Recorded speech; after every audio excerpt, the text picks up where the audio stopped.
সাকিবিয়ানরা শাকিব খানের প্রিন্সের এটা আমি কি দেখলাম, জাস্ট মাথা ঘুরে যাওয়ার মতো।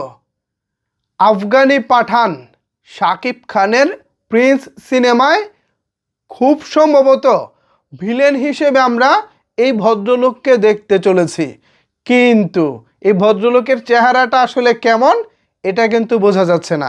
তার হাতে আছে চাপাতি, আর চাপাতি লুকে যে ভয়ঙ্কর গেট আপে এখানে আমরা আফগানি পাঠানকে দেখতে পাচ্ছি, তা এক কথায় ভয়ঙ্কর, এক কথায় বিভৎস ভয়ঙ্কর। কিছুক্ষণ আগে প্রিন্সের পরিচালক আবু হায়াত মাহমুদ তিনি তার ফেসবুক আইডিতে এই ছবিটি শেয়ার করেছেন এবং ক্যাপশনে লিখে দিয়েছেন, আর মাত্র 13 দিন পর আসছে প্রিন্স। অনেকেই প্রিন্সের টিজারের জন্য অপেক্ষায় আছেন, টিজার আসছে না, অনেকেরই মন খারাপ। তবে আমি ব্যক্তিগতভাবে, যেহেতু টিজার তারা দিতে পারেনি, এক্ষেত্রে আমি মনক্ষুণ্ণ নই, কিন্তু আমি চাচ্ছিলাম চরিত্রগুলো এক একটি পোস্টার আকারে আসুক। যেমন ধরেন শাকিব খানের পোস্টার তো অলরেডি ফার্স্ট লুক হিসেবে আমরা দেখে নিয়েছি। এরপর থাকে কে ভিলেন, নায়িকা বা অন্যান্য অনেক গুরুত্বপূর্ণ যে চরিত্রগুলো আছে, যেগুলো আসলে প্রকাশ করার মতো। কিছু কিছু চরিত্র থাকে যেগুলো আমাদেরকে হলে গিয়ে দেখতে হয়।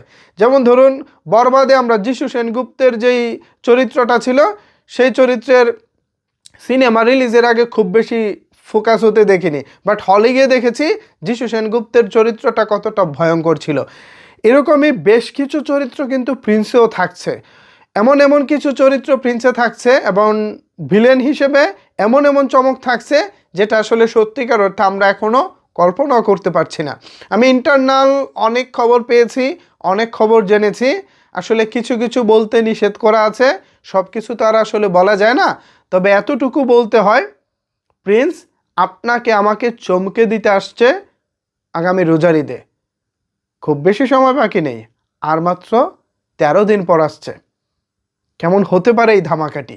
আমার কাছে কিন্তু এই যে ভিলেন আফগানি পাঠান, নামটাই তো ভাই জোস।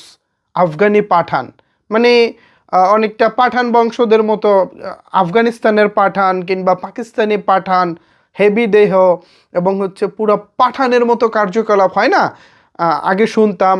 তো এরকমই যদি একটা ভয়ঙ্কর লুকে আসে এবং হাতে অলরেডি চাপাতি আছে এই বান্ধার, কি করে তিনি, এটা আসলে অবশ্যই দেখার বিষয় আছে।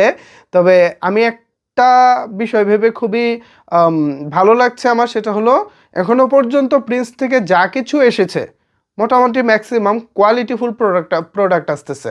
পোস্টার যেগুলো এসেছে খুবই ভালো, আশা রাখি টিজারটাও ওরকমই হবে, কোনো জায়গায় কোনো কমতি থাকবে না।